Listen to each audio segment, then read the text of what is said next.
It all started 12 years ago. A young instructor at Renison College University of Waterloo, Barb Schwarzentruber, initiated it.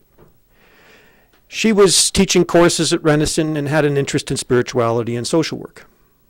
So she emailed the eminent American scholar, Ed Kanda, asking Ed what Canadians might share her interest in the topic of spirituality and social work. Ed mentioned three names: John Coates and Brian Willett, both at St. Thomas University, and me at the University of Calgary. Well, one thing led to another. Barb, John, Brian, and I were emailing back and forth, and we ultimately decided to co-organize a 2002 conference at the University of Toronto, our first ever Canadian conference on spirituality and social work. I was frankly cynical about the whole thing. I had felt acutely the sense of marginalization the topic derived and its authors directly experienced. But, to my tremendous surprise, our first conference was quite a success.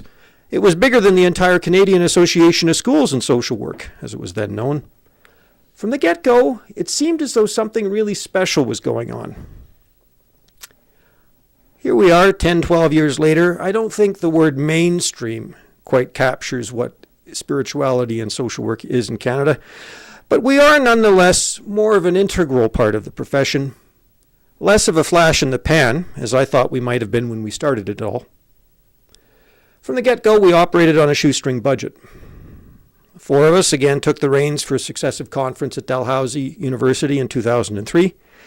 And by the time we hit the University of Manitoba in 2004, there was a growing cadre of like-minded colleagues, including Susan Cadell, Diana Kohalik, Rick Cernick, Jeanette Wagemaker-Schiff, and others. We were more sure-footed by then.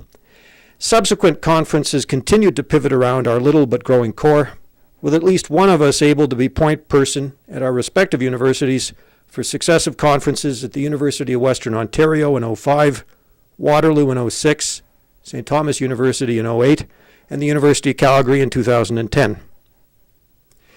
Sadly, Brian Willett passed away in 2007.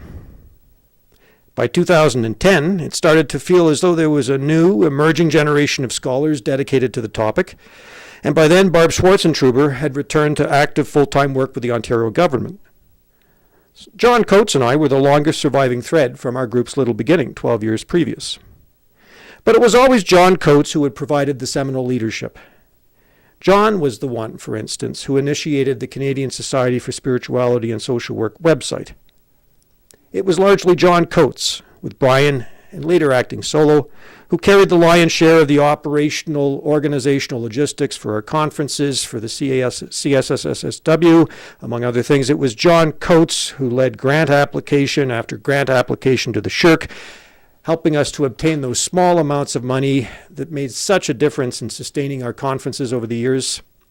It was John Coates who managed our website, who initiated and manages and continues to do our listserv. John's been the one behind it all. Our budgets have always been smooth sailing and in the clear because of John Coates.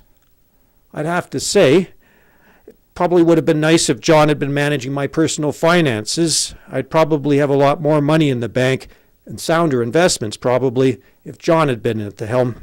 Such wise stewardship of our budgets. John Coates, in short, has been the rock of Gibraltar for our group.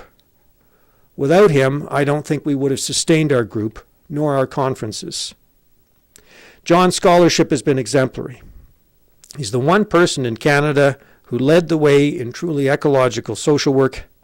His writing has always been clear, precise, thoughtful, well-received. His more recent work on indigenizing, or my preferred term, localizing social work has caught worldwide attention.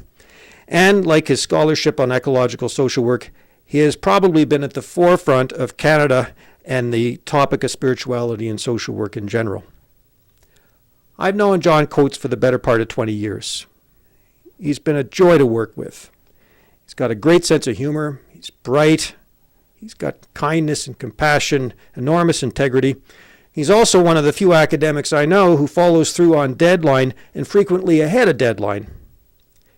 When you think of all the scholars, all the practitioners, all the students, across the country who now count spirituality as a main part of what they do.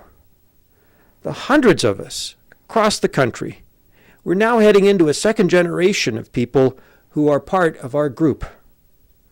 We all owe an enormous debt of gratitude to Professor John Coates. Without John, our lives would have been much diminished. Because of him, our lives are considerably enriched.